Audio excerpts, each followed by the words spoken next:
भारतीय संस्कृति के तत्व विषय के अंतर्गत पिछले अध्याय में हम अध्ययन कर रहे थे वर्ण व्यवस्था। आज हम वर्ण व्यवस्था के अंतर्गत अध्ययन करेंगे चारों वर्णों का विकास और चारों वर्णों का परिचय। तो जैसा कि हम जानते हैं कि उस समय में हमारा समाज, हमारा राष्ट्र वैदिक संस्कृति केवल दो प्रमुख वर्ग होते थे, आर्य और अनार्य। आर्य जाति श्रेष्ठ जाति थी। अनार्यों का कार्य चोरी डकैती इत्यादि कार्य होता था। आर्य आपस में कोई भेदभाव नहीं रखते थे। कहने का तात्पर्य है कि आर्यों में, आर्य जाति के लोगों में आपस में कोई भेदभाव नहीं था। लेकिन साथ साथ वे इसके सुगठित और सुसंगठित जाति के थे। इसके अलावा उनका जो निवास था प्रारंभ से ही सप्त सिंधु तक सीमित था। सप्त सिंधु तक सीमित था, लेकिन इसके साथ साथ अपनी आवश्यकताओं की पूर्ति के लिए, अपनी आवश्यकताओं की पूर्ति के लिए उनका विस्तार होने लगा। आवश्यकताओं में वृद्धि हुई तो विस्तार होना स्वाभाविक है। जब विस्तार होने लगा तो गांव-गांव में जाकर, दूर दूर जाकर अलग अलग गांवों में बनाकर समूह रहने लगे। अलग अलग गांव के रूप में दूर दूर जाकर रहने लगे। उसके बाद जब गांव में दूर दूर जाकर रहने लगे, दूर दूर जाकर गांव बसाने लगे, तब परिवार का जो मुखिया होता था उसके नाम से गोत्र का निर्धारण होने लगा। परिवार के मुखिया के नाम से गोत्र का निर्धारण होने लगा। धीरे धीरे एक ही स्थान पर एक ही गोत्र के कई परिवार उन गोत्रों में सम्मिलित होते चले गए। जब एक ही गोत्र के कई परिवार एक ही गोत्र में सम्मिलित होते चले गए, तब अनेक गांव, या कह सकते हैं अनेक गोत्रों ने, समूहों ने गोष्ठियां, अनेक गोत्रों के जो समूह थे उनमें गोष्ठियां होने लगी, गांव होने लगे, जनपद होने लगे। तो उन्होंने फिर धीरे धीरे गोष्ठियों का, गांव का, जनपदों का निर्माण करना प्रारंभ किया। हम देखते हैं कि प्रारंभ से ही, प्राचीन काल से ही हमारे यहाँ होड़ तो चली आ रही है। जब आर्यों का इस प्रकार का रूप, आर्यों का इस प्रकार का रहना अनार्यों ने देखा, तो अनार्य भी इस प्रथा का अनुसरण करने लगे। अर्थात वो भी गांव गांव जाकर, दूर दूर जाकर अपने गांव बसाने लगे, अपने गोत्र का निर्धारण करने लगे, समूह, गोष्ठियां, गांव, जनपद बनाने लगे। तब आर्यों में भी अंतर पैदा होने लगा, क्योंकि पता कैसे चलेगा कौन व्यक्ति आर्य है कौन अनार्य है, क्योंकि उनके भी गांव होने लगे। तो आर्यों की तरह अनार्यों ने जब इस प्रथा का अनुसरण किया, तब उन अनार्यों के संपर्क के कारण आर्यों में अंतर पैदा होने लगा। अंतर पैदा होने जब लगा, तब अपने रक्त की शुद्धता को बचाए रखने के लिए, अपने रक्त की शुद्धता को स्थिर रखने के लिए आर्यों ने अपने मध्य में 3 वर्ग बना दिए। कितने वर्ग बनाए? 3 वर्ग बनाए।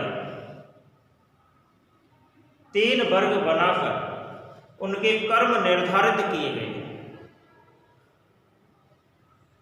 और उन कर्मों का निर्धारण करना, वर्ग बनाना, इसका जो प्रमुख उद्देश्य था वो था अपने आर्यत्व की रक्षा करना, अपने आर्यत्व को बनाए रखना, अपनी श्रेष्ठता को बनाए रखने के लिए ही आर्यों ने अपने को 3 वर्गों में बांटा। अपने मध्य में से ही 3 वर्ग बना लिए और उन तीनों के अलग अलग कर्म निर्धारित कर दिए। और ऐसा करना केवल अपने आर्यत्व की रक्षा के लिए था, न कि किसी व्यक्ति विशेष को निम्नतर सिद्ध करने का। इसके बाद जब उन्होंने 3 वर्ग बनाए, तो प्रथम जो वर्ग था उसको धार्मिक कृत्यों का अधिकारी बनाया गया और धार्मिक कृत्यों का अधिकारी जिसे बनाया गया उसे ब्राह्मण कहा गया। दूसरा वर्ग शासन करने का अधिकारी बना, उसे क्षत्रिय कहा जाने लगा। तीसरा वर्ग पशुपालन, कृषि, अन्य व्यवसायों का अधिकारी बनाया गया, जिसे वैश्य कहा गया। अब अंतिम वर्ग, ये 3 मूल वर्ग थे उनके, अंतिम जो रह गए, इनके अतिरिक्त जो रह गए अंतिम वर्ग, उसमें वो प्राणी सम्मिलित थे जो सर्वथा निकम्मे थे, जिनके पास कोई काम नहीं था, जो किसी कार्य में रुचि नहीं रखते थे, सामाजिक, पारिवारिक, धार्मिक कार्यों से जो दूर रहते थे, वो निकम्मों का एक समूह था, चौथा वर्ग। फिर ऐसे वर्ग को शूद्र कहा जाने लगा और उनका कार्य केवल सदस्यों की सेवा करना रह गया। इस प्रकार से 4 वर्णों का विकास हुआ। तब हम लिख सकते हैं मुख्य मुख्य बातें कि वैदिक संस्कृति में प्रारंभ में आर्यों के 2 प्रमुख वर्ग थे, आर्य और अनार्य। आर्यों में आपस में कोई भेदभाव न था, वे सुगठित सुसंगठित जाति के थे, उनका निवास सप्त सिंधु तक सीमित था, किंतु आवश्यकताओं में वृद्धि के कारण उनका विस्तार होने लगा। विस्तार के कारण दूर दूर जाकर गांव बसाने लगे। उस समय परिवार के मुखिया के नाम पर गोत्र का निर्धारण होता था। धीरे धीरे एक ही स्थान पर एक ही गोत्र के कई परिवार उसी गोत्र में सम्मिलित होते गए। तत्पश्चात गोत्रों के समूहों ने गोष्ठियों, ग्रामों एवं जनपदों का निर्माण किया। आर्यों की तरह अनार्यों ने भी इस प्रथा का अनुसरण किया। अनार्यों के संपर्क के कारण आर्यों में भी अंतर उत्पन्न होने लगा। तब उन्होंने रक्त की शुद्धता रखने के लिए, रक्त की शुद्धता बनाए रखने हेतु आर्यों ने अपने मध्य 3 वर्ग बनाकर उनके कर्म निर्धारित कर दिए। कर्म निर्धारण का प्रमुख उद्देश्य आर्यत्व की रक्षा करना था। प्रथम वर्ग में धार्मिक कृत्यों का अधिकारी, प्रथम वर्ग धार्मिक कृत्यों का अधिकारी बना जो ब्राह्मण कहलाया। दूसरा वर्ग रक्षा एवं शासन करने का अधिकारी बना जो क्षत्रिय कहलाया। तीसरा वर्ग कृषि, पशुपालन, अन्य व्यवसायों का अधिकारी था जो वैश्य कहलाया। और अंतिम वर्ग में वे प्राणी थे जो सर्वथा निकम्मे थे। तीनों वर्गों में से कहीं पर भी उपयुक्त सिद्ध होने में असमर्थ थे। इनका कार्य मात्र सदस्यों की सेवा करना था और फिर ये सब शूद्र कहलाए। इस प्रकार से वर्णों का विकास होता रहा। अब हम पढ़ेंगे चारों वर्णों का परिचय। तो सबसे पहला है ब्राह्मण। ब्राह्मण का समाज में सर्वोच्च स्थान होता था उस समय। उसे प्रत्येक क्षेत्र में विशेष अधिकार प्राप्त थे। उसका धर्म वेद पढ़ाना, इसके अलावा यज्ञ करवाना, दान लेना, दान देना, ये उसका धर्म था ब्राह्मण का। इसके अतिरिक्त ब्राह्मण से त्याग, कर्तव्य परायणता, साधना, तप और बौद्धिक श्रेष्ठता की अपेक्षा की जाती थी कि ब्राह्मण त्याग करे, कर्तव्य परायण हो, साधना और तप में लीन हो, बौद्धिक श्रेष्ठ हो, बुद्धि से श्रेष्ठ हो, ऐसी अपेक्षाएं की जाती हैं। राज्य और समाज के हित के लिए धार्मिक कार्य करना ब्राह्मण का दायित्व था। इसके अलावा साधना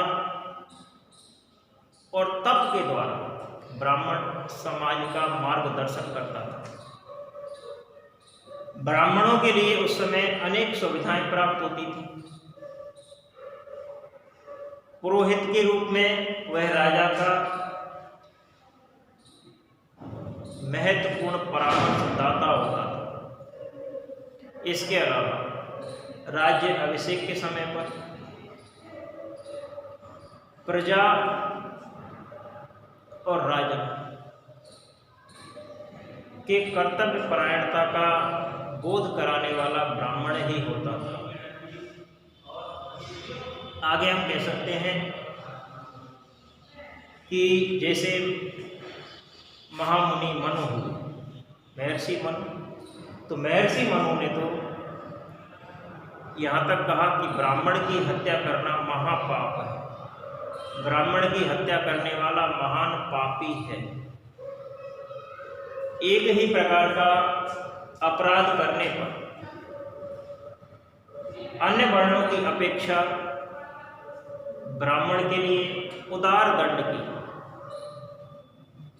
व्यवस्था की गई और निरुक्त में भी कहा गया कि विद्या जब अपने त्राण के लिए ब्राह्मण के निकट आई तब उसने विद्या का आदर सत्कार किया। वर्णों को शिक्षा देने का दायित्व ब्राह्मण पर था। ब्राह्मण की उत्पत्ति ब्रह्मा के मुख से मानी गई। यज्ञ की बची हुई जो सामग्रियां होती थी वो ब्राह्मण के लिए दी जाती थी। यज्ञ में बची सामग्री ब्राह्मण की होती थी। उसके धन अर्थात ब्राह्मण के धन को राजा भी हरण नहीं करता था। इसके अलावा ब्राह्मण प्रत्येक वर्ण से एक एक पत्नी रखने का अधिकारी माना गया। उस समय 4 पत्नियां रखना समाज में उसकी विशेष स्थिति, गरिमा और प्रतिष्ठा को व्यक्त करती है। आपत्ति के समय में जब समाज या राज्य में आपत्ति आए तब आपातकाल के समय ब्राह्मण वर्णोत्तर कर्म भी कर सकता था। इसके अलावा जैसे हमने महाभारत में देखा कि उस समय तत्कालीन समाज में कृपाचार्य, द्रोणाचार्य, अश्वत्थामा जैसे पराक्रमी ब्राह्मण भी हुए। तब उन्होंने युद्ध भी किए। संकट के समय में ब्राह्मण व्यापार भी कर सकता था, लेकिन मांस, लाख और नमक बेचने वाला ब्राह्मण उस समय पतित कहलाता था, और दूध बेचने वाला 3 दिन में शूद्र हो जाता था। ऐसा समाज था उस समय। धन देकर ब्याज लेना ब्राह्मण के लिए अनुचित कर्म था, वर्जित था। इसके अतिरिक्त आपत्ति के समय में, आपातकाल में कर्म अपनाने पर ब्राह्मणों को ब्रह्म सम, देव सम, शूद्र सम, चांडाल सम आदि कई वर्ग भी हो गए। इस प्रकार ब्राह्मण वर्ग। दूसरा वर्ग है क्षत्रिय। क्षत्रिय वर्ण पर राज्य और समाज की रक्षा का भार था। उनका वर्णगत गुण शासन और सैन्य कर्म, चतुर्वर्णों का संरक्षण उनका उत्तरदायित्व था। अध्ययन अध्यापन का भी अधिकार होता था क्षत्रिय को। इसके अलावा क्या करते हैं? तो इसके अलावा हम कह सकते हैं कि क्षत्रिय वर्ण की जो स्थिति थी वो दूसरे वर्ण, द्वितीय श्रेणी में रखी गई। प्रथम श्रेणी में ब्राह्मण, द्वितीय श्रेणी में क्षत्रिय को रखा गया। क्षत्रिय के लिए प्रमुख कर्तव्यों में जैसे अध्ययन करना, यज्ञ करना, शस्त्र धारण करना, दान देना, वेद पढ़ना, लेकिन विषयों में आसक्त नहीं, न्याय की स्थापना करना, अधर्मियों को दंड देना, ये क्षत्रिय के कर्तव्य थे। समाज में भौतिक आवश्यकताओं की पूर्ति और संरक्षण के लिए वो राज करते थे। युद्ध से जीती हुई सामग्रियां क्षत्रियों के आधिपत्य में होती थी। युद्ध में जीती हुई सामग्रियों पर कह सकते हैं क्षत्रियों का अधिकार होता था। समय समय पर जो अधीनस्थ राजा थे उनसे मिलने वाले उपहार भी क्षत्रिय शासक के ही होते थे। इसके अलावा हम कह सकते हैं कि क्षत्रिय आपातकाल के समय में अपने से नीचे के वर्ण के कर्म भी अपना सकते थे, ऐसा उन्हें अधिकार था। आगे हम कह सकते हैं कि व्यापार के लिए रस, तेल, नमक, पत्थर, पशु और मनुष्यों का क्रय विक्रय उनके लिए वर्जित था। तीसरा वर्ण वैश्य। वैश्य की जो उत्पत्ति ब्रह्मा के उदर से मानी गई है। वैश्य वर्ण अपने उदर की पूर्ति के साथ साथ समाज की अर्थव्यवस्था एवं भरण पोषण का भार वहन करते थे।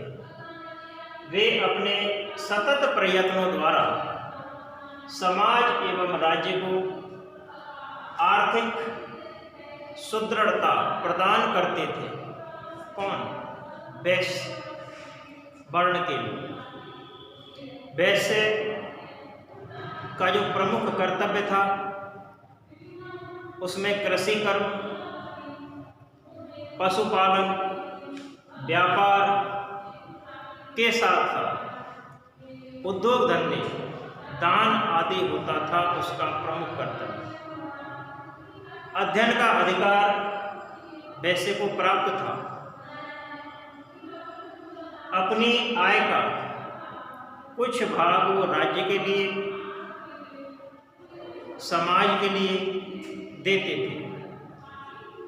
इसके अलावा आर्थिक समृद्धि के लिए, विकास के लिए यज्ञ का आयोजन करना उनका कर्तव्य था। समाज में वैश्य के लिए तीसरा स्थान प्राप्त था। इसके अलावा वैश्य वर्ण द्वारा राज्य को कर के रूप में प्राप्त होने वाला जो धन था, वह धन का अधिकांश भाग राज्य को दे दिया जाता था, जिसके कारण राज्य की सुदृढ़ स्थिति निश्चित होती थी, सुनिश्चित होती थी। इसके अलावा वैश्य अपनी जीविका निर्वहन के लिए दूसरे कर्म भी कर सकता था।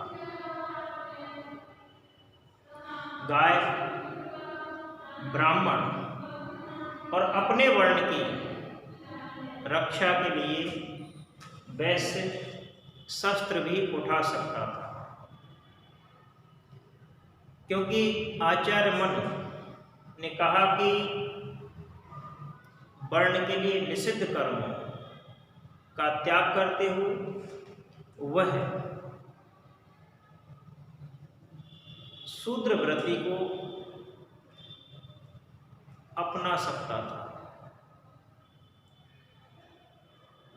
व्यापार, विभिन्न व्यवसाय करने के कारण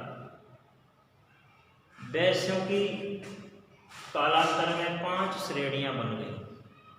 उन 5 श्रेणियों में स्थानीय वणिक होते थे पहले, दूसरा कारवां कहलाते थे, सामुद्रिक व्यापारी तीसरे होते थे, चतुर्थ भिन्न भिन्न उद्योगों को करने वाले वणिक होते थे और 5वें होते थे साधारण व्यापारी। इस प्रकार से वर्ण समाज होता था। चौथा है अंतिम शूद्र। तो उस समय तत्कालीन समय में समाज में शूद्र वर्ण की स्थिति निम्नतम थी। इनको पतित तथा हेय माना जाता था। अधिकार एवं प्रतिष्ठा से वंचित शूद्र पशु तुल्य माने जाते थे। उनके लिए कोई अधिकार नहीं थे, उनकी कोई प्रतिष्ठा नहीं थी। उस समय उन्हें पशुओं के समान समझा जाता था। उनकी तुलना पशुओं से की गई। दैवीय उत्पत्ति के आधार पर, दैवीय उत्पत्ति के सिद्धांत के आधार पर शूद्र समाज के चरण थे। और कह सकते हैं कि जिस प्रकार से चरण यानी कि पैर शरीर का संपूर्ण भार वहन करते हैं, उसी प्रकार से इस वर्ण पर, शूद्र वर्ण पर समाज की सेवा का पूरा भार था। मनु ने तो यहाँ तक कहा कि तीनों वर्णों की सेवा करना ही शूद्रों का एक कर्म है और इसीलिए ईश्वर ने बनाया है। शूद्र का अपना कोई धन नहीं होता था। उनके धन का जो स्वामी होते थे, उनका जो संपूर्ण धन होता था, उस पर स्वामी का अधिकार होता था। शूद्र पूर्ण रूप से उस समय द्विजों की दया पर निर्भर थे। अन्य तीनों जो वर्ण थे उनके द्वारा परित्यक्त वस्तुओं का उपभोग करते थे। ब्राह्मण की सेवा करना शूद्रों के सौभाग्य का सूचक माना जाता था, लेकिन उपजीव्य और महाकाव्य काल में शूद्रों की जो दशा थी, शूद्रों की जो स्थिति थी, उसमें विकास हुआ, शूद्रों की स्थिति में प्रगति हुई। उनको व्यापार और वाणिज्य का अधिकारी समझा जाने लगा। वे व्यापार कर सकते थे, वाणिज्य कर सकते थे। महाभारत की यदि हम बात करें तो युधिष्ठिर ने राजसूय यज्ञ में जो सूत्र प्रतिनिधि थे उनको भी आमंत्रित किया था। तो वहाँ शूद्रों का जो स्थान था, शूद्रों की जो दशा थी, उसमें उन्नति हुई, उसका विकास हुआ। इस प्रकार से चारों वर्णों का परिचय पढ़ने के बाद अगले अध्याय में हम पढ़ेंगे चारों वर्णों के कर्तव्य। धन्यवाद।